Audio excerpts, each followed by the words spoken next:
மதுவிலக்கு விவகாரத்தில் முதலமைச்சரின் பேச்சுக்கு பதிலளிக்க அனுமதி மறுக்கப்பட்டதை கண்டித்து சட்டப்பேரவையில் இருந்து திமுக உறுப்பினர்கள் வெளிநடப்பு செய்தனர்.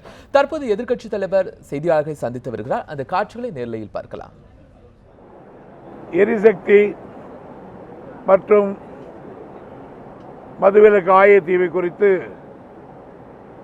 நேற்று நடந்த விவாதத்திற்கு அதற்குரிய அமைச்சர் தங்கமணி அவர்கள் பதிலளித்துக் கொண்டிருந்தார்கள். எரிசக்தி பதிலளித்துவிட்டு ஆயத்தீவு முதல்வருக்கு பற்றி பேசுகிற நேரத்தில் முதலமைச்சர் ஜெயலலிதா அவர்கள் அவைக்கு வந்தார்கள்.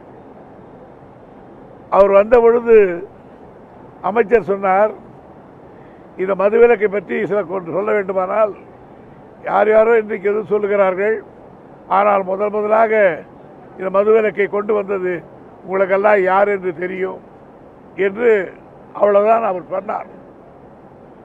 ஆனால் உடனே முதலமைச்சர் உட்கார்ந்து இருக்கிறவர் எழுந்து, இதுவரையில் தமிழ்நாட்டிலே இளம் தலைமுறைகளுக்கு இந்த வரலாறுலாம் தெரியாது, எனவே இந்த மதுவிலக்கை யார் கொண்டு வந்தார்கள், அப்பொழுது என்னென்ன சொன்னார்கள் என்ற விவரத்தை எல்லாம் முழுக்க விவரமாக சொல்ல வேண்டும் என்று நான் அமைச்சரை கேட்டுக்கொள்ளுகிறேன் என்று இவர் அவரை தூண்டி விடுகிறதை போல் பேசினார்கள்.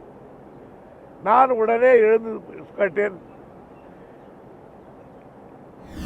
அத்தகைய நிலையை முதலமைச்சர் விரும்புகிறார், எனக்கு ஒன்று அது ஆட்சேபனை இல்லை.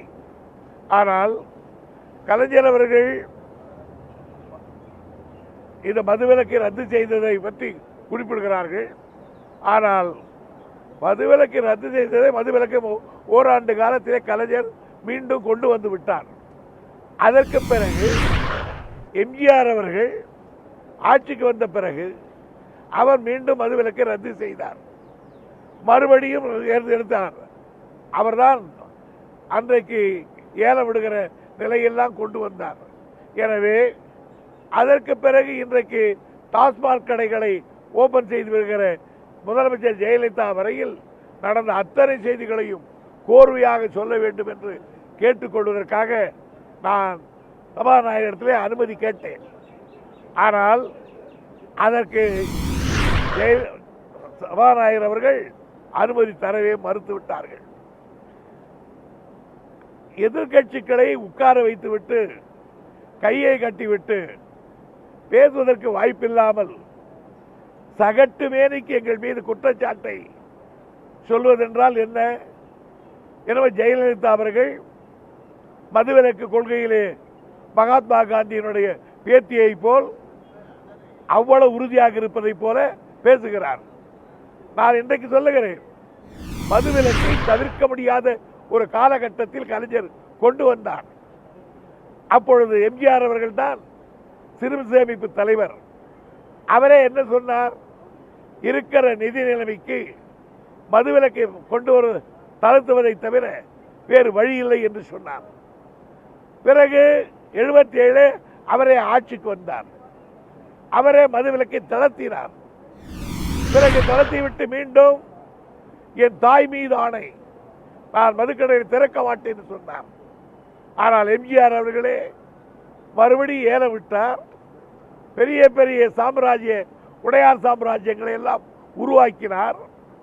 அவருக்கு பிறகு அவருடைய வாரிசாக இருக்கிற ஜெயலலிதா அவர்கள் அரசே டாஸ்மாக் கடைகளை நடத்துவது, தனியார் நடத்தியதை போல அரசே டாஸ்மாக் கடைகளை நடத்துகிற கேவல நிலையை கொண்டு வந்து வைத்திருப்பவர் இன்றைக்கு ஜெயலலிதா அவர்கள்.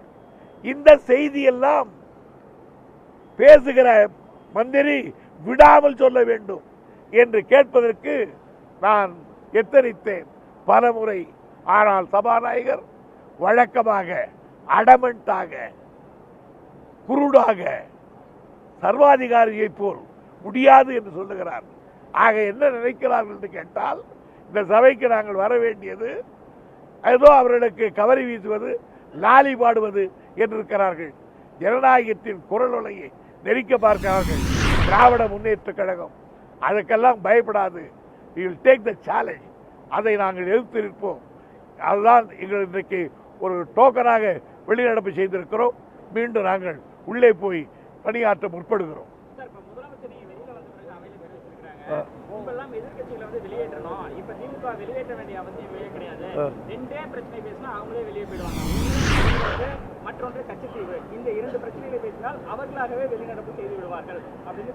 இப்ப தைரியம் இருந்தால் எங்களுக்கு தனியா கச்சத்தீவை பற்றி ஒரு நாள் வாதிப்பதற்கு திராவிட முன்னேற்ற கழகம் தயார். அதே போல் மதுவிலக்கை பற்றி நாங்கள் பேசுவதற்கு தயார்.